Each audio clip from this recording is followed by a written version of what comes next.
নমস্কার বন্ধুগণ, স্বাগতম আপনাদের আমাদের আধ্যাত্মিক ও ঐতিহাসিক আলোচনায়।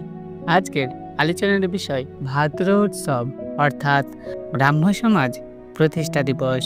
এই দিনটি কবে পালন করা হয়, কেন তা গুরুত্বপূর্ণ আর কিভাবে এর সূচনা হয়েছিল সবই জানবো আজকের ভিডিওতে। তাহলে চলুন শুরু করা যাক।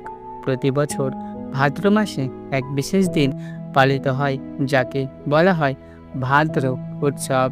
এটি হলো ব্রাহ্ম সমাজের প্রতিষ্ঠা দিবস। 1828 খ্রিস্টাব্দে ভাদ্র মাসের 23 তারিখে রাজা রামমোহন রায় কলকাতায় ব্রাহ্ম সমাজ প্রতিষ্ঠা করেন।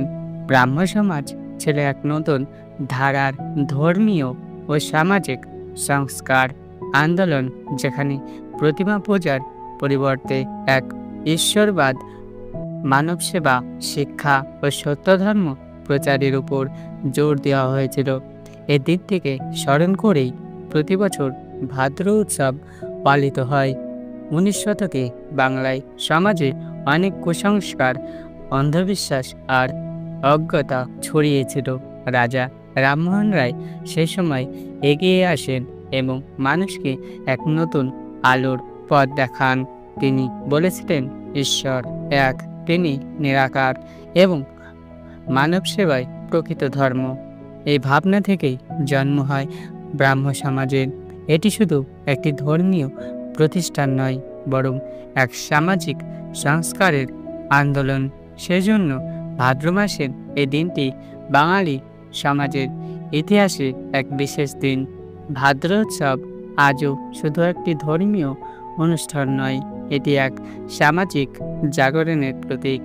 এদিন মানুষ স্মরণ করেন সমাজ সংস্কারক রাজা রামমোহন রায়কে, এক ঈশ্বরবাদের মহৎ বাণীকে, নারী শিক্ষা, বিধবা বিবাহ, কুসংস্কার বিরোধী আন্দোলনের মতো ব্রাহ্ম সমাজের আবেদনকে।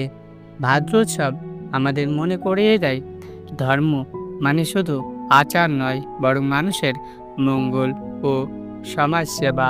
বন্ধুগণ, ভাদ্র মাসের এই ভাদ্র উৎসব দিনটি আমাদের মনে করিয়ে দেয় আধুনিক সমাজ, শিক্ষা ও সংস্কারের মূল চাবিকাঠি একসময় ব্রাহ্ম সমাজে হাত ধরিয়ে শুরু হয়েছিল। তাই এই দিনটি কেবল ব্রাহ্মণদের নয়, সমগ্র বাঙালি সমাজের জন্য একটি গৌরবের দিন।